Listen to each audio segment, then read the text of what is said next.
Hello and welcome to this week's edition of Topic Tuesday. If you are new to Topic Tuesday, people leave me comments in the comments below. They suggest topics or ask questions about Taekwondo, and I print them out and we have a discussion.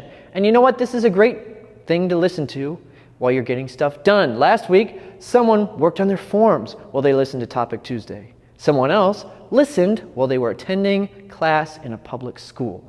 Because deep down, they know that what I say on Topic Tuesday is way more valuable than their education. I'm just kidding. Okay, let's get started with Antonio Strina, 82, who writes, in context, I'll give you some context here. This is a comment based on last week's Topic Tuesday, which talked about how there weren't any kicks in the Taekwondo forms originally because, and when I say any kicks, spinning kicks, okay, there weren't any spinning kicks in the Taekwondo forms because the Taekwondo forms are based on the older karate forms, and in Okinawan karate, there was really only front kicks and low side kicks. They really didn't have a lot of kicks, including simple ones like a roundhouse kick. And so that was carried forward into Taekwondo forms. And the kicks of Taekwondo, many of them are relatively recent inventions, having first started appearing in the 1960s. Particularly the spinning kicks.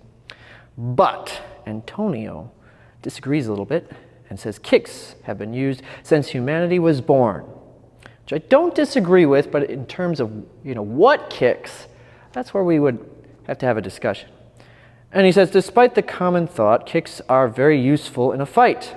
The middle and high ones too, but they're often used in the wrong way on the street because many martial artists use them in a sports way.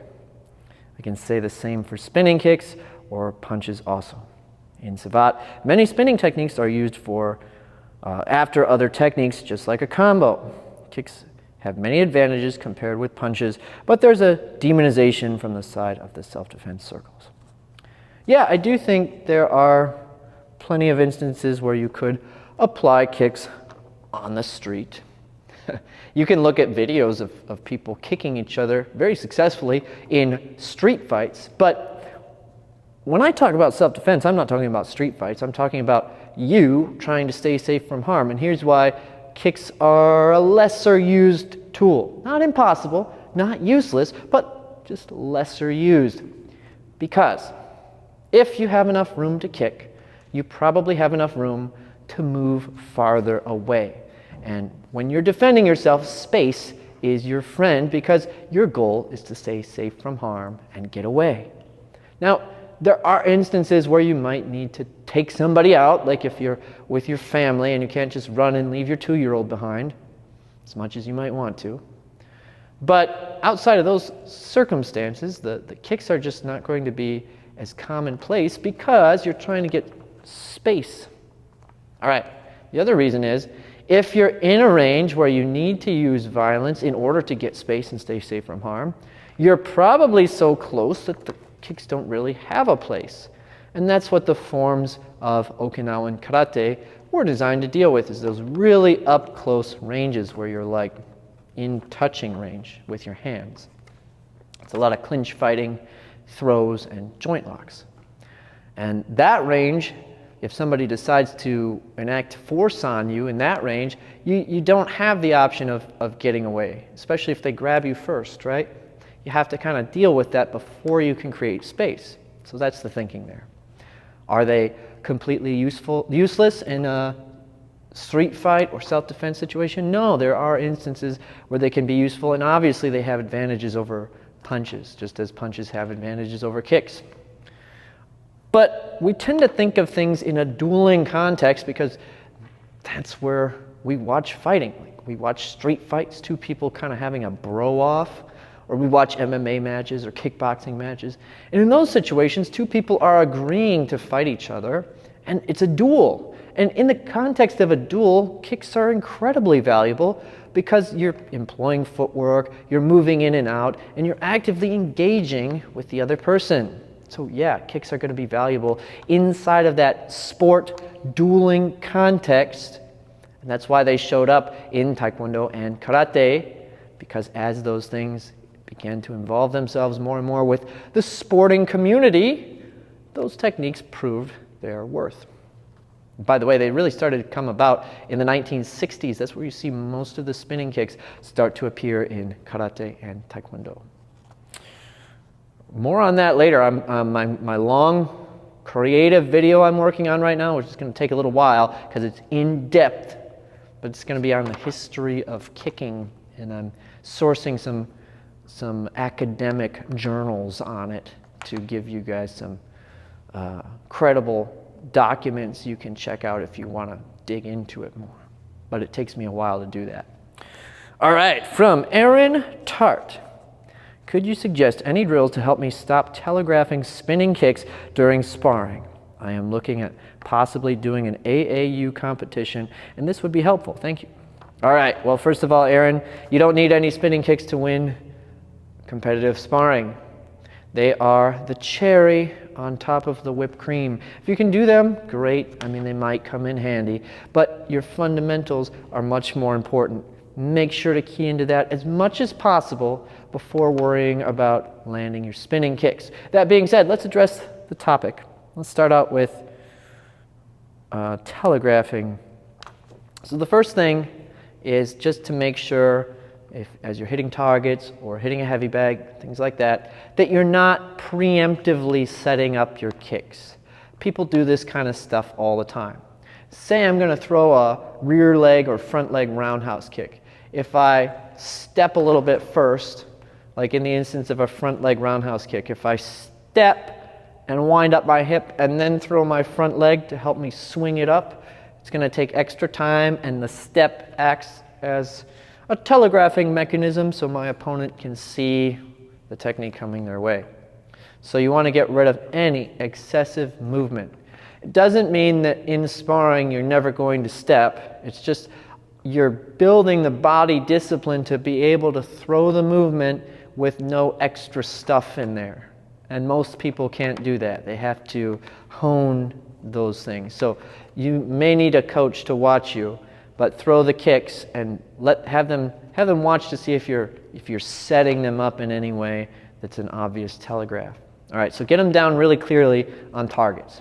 The next thing is, it's really hard to just throw a spinning kick and land it. Actually, Antonio mentioned this in his comment when he says, let's see, many spinning techniques are used after other techniques, just like a combo. Yeah, so I think the number one application you see for spinning kicks being successful is actually throwing them defensively.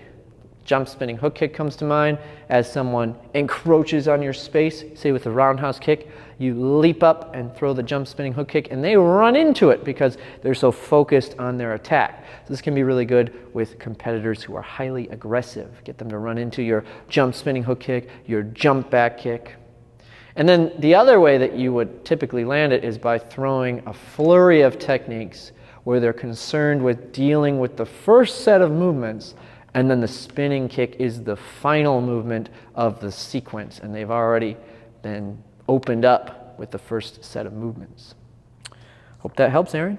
Good luck in your AAU competition. All right, from Sean P. Liva, 4916. I've been training for about a decade and recently have been trying to isolate and train my balance because I find it is lacking. Seeing how I found very few resources and how I can do that, my question for you is, how do you improve balance of yourself and of your students? Yeah, of course, we need good balance to be able to throw the different techniques of Taekwondo. Here's the thing, balance is just another part of coordinating your body. Let's use an example. Say you want to get good at walking. Say like walking is really difficult for you. You follow the general principles. So you start out going, can I just get to the mailbox and back, right? Maybe that's a struggle at first. Okay, so you do that for a week. Right now, maybe you try to get to the end of the block and back. In weightlifting, they usually call this progressive overload, meaning you're continuously adding new challenge to your training, all right? So it's not any different with balance. Don't start out trying to do the most difficult thing first. start with basic things, like in the context of Taekwondo, start with low kicks. Get really comfortable throwing the kick correctly down low. And then try to take it a little higher. You're building the correct type of balance that you need for the specific techniques of Taekwondo. Now, generally that will give you better balance, but it doesn't necessarily mean you can just go be an expert skier. You might feel way off balance when you're doing skiing because you haven't built that specific set of coordination. So I don't have anything that's outside of the context of Taekwondo for you to work on, because what that's going to do is give you really good balance for that specific thing you're practicing. So practice the stuff you do in Taekwondo, but start at lower levels of difficulty and then progressively work up. And weights are a good thing to talk about because they're really easy for us to understand. We all know you can't go into the gym and bench press 1,000 pounds right out of the gate. You got to work your way up to that, right? You start with a low amount of weight and then very slowly build yourself up. It's the same though with all these other things, even though it doesn't have such a clear physical representation like weightlifting does. I hope that helps. All right, next is from Dane Murdoch 9779, and this is also in reference to my last video about kicking and spin kicking being a relatively modern invention. He says, what about Hwarang-do? Didn't Taekwondo come from Tang-soo-do, and Hwarang-do was the old foundation of all Korean martial arts? Ooh. Well, first, I got some bad news. Hwarang-do is a modern invention. How do I know? Just from the name. Do. The term do did not start getting added to martial arts until sometime around the turn of the 19th to 20th century. It means way. And it's when they took a lot of the old martial arts styles and added the way suffix, I think you would say, to distinguish it from the old arts, showing that it was about becoming a better person. Were the Hwarang a real entity? Of course, yeah, there were Hwarang warriors in Korea. I don't think we have a very clear understanding of what they practiced. Everyone cites the book, the Muye Tobo Tonggi, if I said that correctly. I have a copy of it. You can look through the entire thing and you won't find anything that resembles Taekwondo. So please don't leave a comment telling me that that's where Taekwondo came from. There's nothing in there that looks like Taekwondo. There's like plum blossom boxing. It's very clearly some type of northern Chinese kung fu system. And everything else is weapons like spears and bow and arrow and horseback riding. Things that don't share a lot with Taekwondo. All right, so Tang-soo-do, isn't that the origin of Taekwondo? It is the origin of Taekwondo, but Tang-soo-do is just karate. When karate came over to Korea, they called it Tang-soo-do. I have it written on my wall right here. I'm telling you, it's written exactly the same way that the Okinawans write karate. It means the way of the Chinese hand. Now, some of you may be thinking karate means empty hand. Well, it does. They changed it though. I believe it was Funakoshi changed it to empty hand using different kanji that sound the same as karate was originally pronounced, just meaning a different thing. Because Japan was nationalizing, they didn't want to associate with China. They wanted their own unique martial arts that were of a Japanese origin. So they got rid of the Chinese part. Tang, right? Tang-soo-do, the way of the Chinese hand. Or in Okinawan, karate-do. They write it exactly the same way. Okay, so yes, that is the origin, but it's not Korean. I hate to tell you that. All right. From JV Kanufan 8115. again in reference to my last video about kicking. Very interesting, Paul. Thanks for the informative response. I had no idea that Savat was an influence on karate. This is talking about how the kicks of Savat seem to have been ported into karate. Now, my source for that is a video from Jesse Enkamp, which I linked in the description of my prior Topic Tuesday, if you want to check that out. I don't know for sure that that was the case, but I think he makes a pretty compelling argument for it. It seems like there is a fair bit of overlap of the approach between Savat and Taekwondo with regards to kicking. Of that, there is no doubt. Whether or not Savat is the origin of Taekwondo kicking or not, they are very similar in their approach. No question there. How much influence do you think kyon brings to Taekwondo? Is it a broad cultural reference to Koreanized Taekwondo as an extension of karate, or are there direct applications brought from it to Taekwondo? You know, I was lucky enough when I was training, coming up through the belt ranks, the school I was at often brought in different Korean instructors, and one of them was a kyon master. So I actually got to do some kyon classes, which I really enjoyed, and I learned how to do the like stuff, you know. It's been a while, so don't judge my kyon form. But here's what I can tell you about kyon. The claim is that it had all but died out except for one old man who was found to have all of the goods, and then through him the style was resurrected and is now performed today. The truth of it is probably more that it's something like HEMA in the West, where people read old manuals and try to resurrect things and kind of play with it. Love HEMA, by the way, I think is really cool. But there's not an unbroken link between the swordsman of HEMA and the swordsman of 16th century Italy, or whatever it is, right? I don't think kyon in its form today is connected in any kind of unbroken chain to old school kyon. I think it's really hard to say what old school kyon looked like. Maybe they're similar, but if they are, I imagine it's circumstantial. It's what do I want to say? It's just a happy coincidence. But it definitely indicates that Korean culture has had a thing for fighting with your feet. And kyon was a game played in villages. So it was never a military martial art. It was something kind of more akin to what you would think of as sumo, where like at festivals people might play it as just a game. And then it's also been associated with criminal activity too, like lower class people did it. You know, and that's the thing about unarmed martial arts. They're typically not something associated with aristocracy. So the Hwarang wouldn't have had anything to do with kyon, more than likely at least.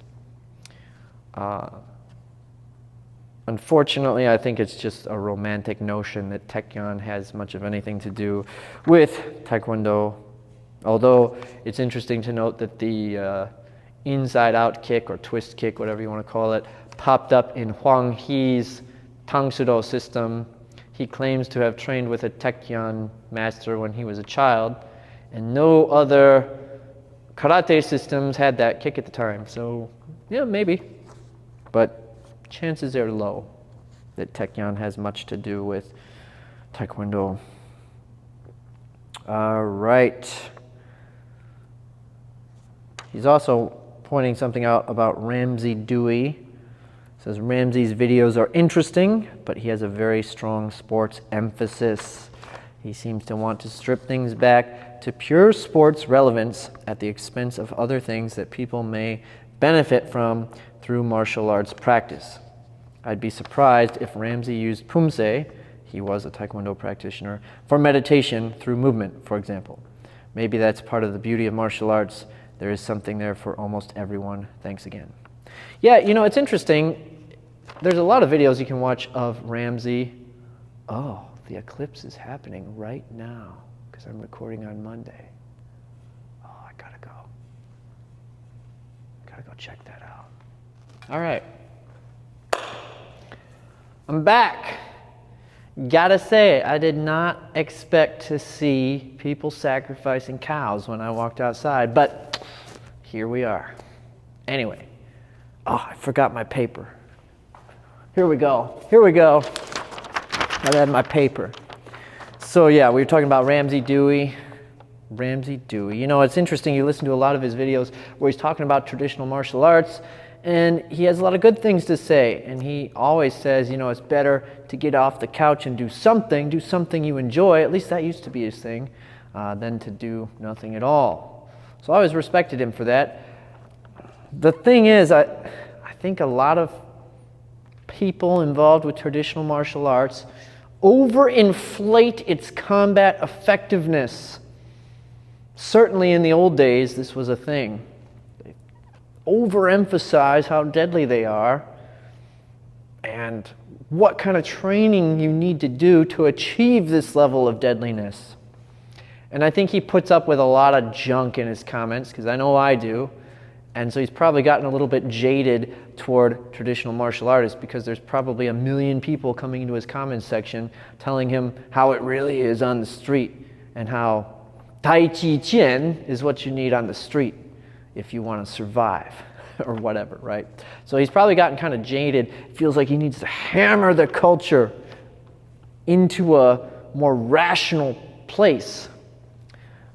However, I think we've moved on. I think we're past the point where the culture overhypes the value of traditional martial arts. And I think it's gone the other way now, where the culture underhypes the value of traditional martial arts.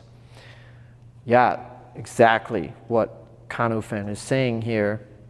You can practice for a variety of reasons beyond combat effectiveness. Let's take Okinawan karate as an example and assume you're doing it in this fashion where you practice the kata, you practice the bunkai, the applications.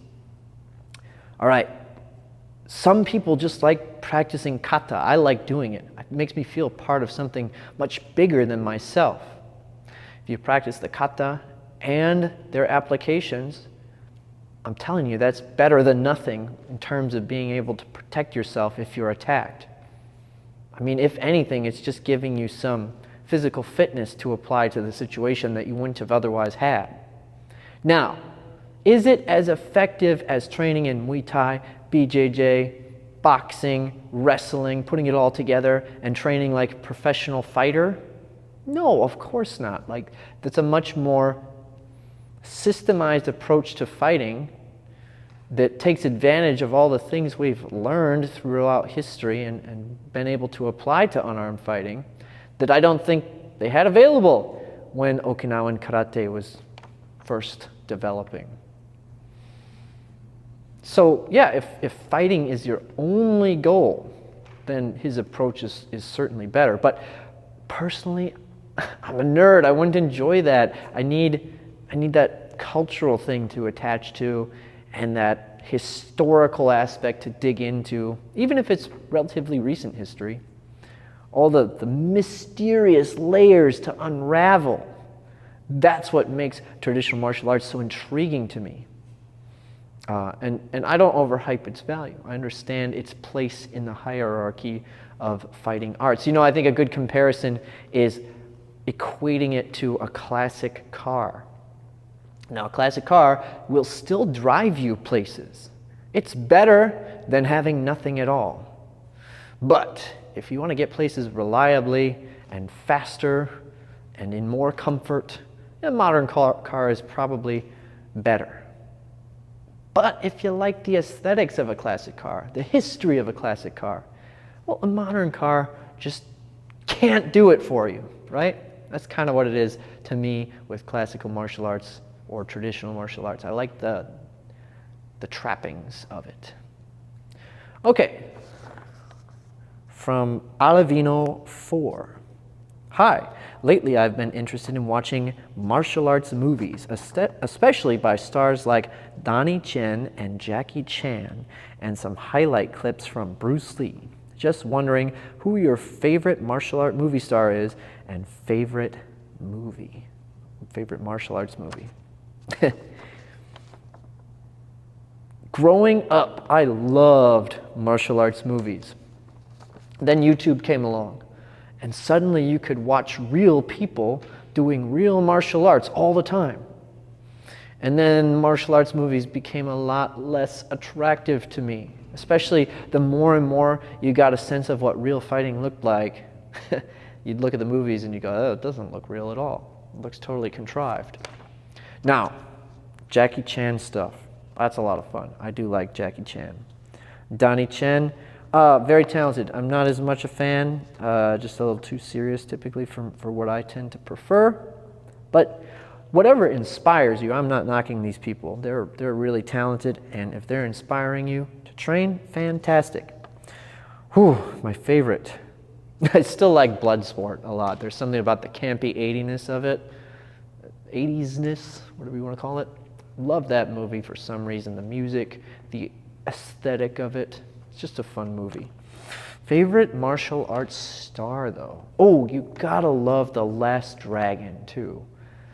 Barry Gordy's The Last Dragon. If you haven't seen that, check it out, because it's not just a martial arts movie. It's this really strange conglomerization between Motown music and martial arts. Something you gotta check out. But favorite actor? Jackie Chan is pretty good. I gotta love Chuck Norris. Oh man, I don't know if I can choose. They all have their pros and cons. That's a tough question. I'm gonna have to think on that one. I don't think I can choose. Depends on my mood. They all bring something to the table, right? All right, and then to wrap up, I'm gonna talk about this week's stupid comment from Maximus Cosmos. This was left on my video that's all about how to shut down aggressive opponents with a sidekick. All right, he says, that may only work in competitive sparring. It is actually very easy to move that sidekick to the side and then counter them when they are out of balance. Here's what I don't understand about this comment. If Maximus Cosmos had said, that may only work in competitive sparring because I would just grab their leg and tackle them in real life, at least I'd see some sort of consistency here. I might not necessarily agree with it, but at least it would make sense to me. But what he's saying is that it can easily be moved to the side in reality, which I hate to tell you this, Maximus Cosmos, but competitors can also move sidekicks to the side. And since they're constantly getting thrown at competitors, they're probably better at moving them to the side than other people are. And yet, it is still a commonly used technique to deal with aggressive opponents. In competition, yes, in competition. And you know, the video was talking about competition.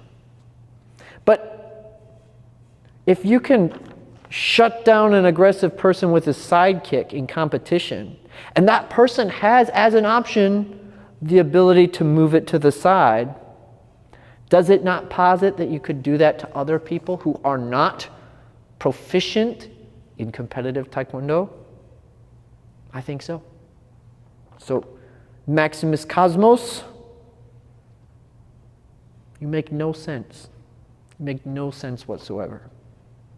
All right, guys, I hope you enjoyed this week's eclipse-filled edition of Topic Tuesday.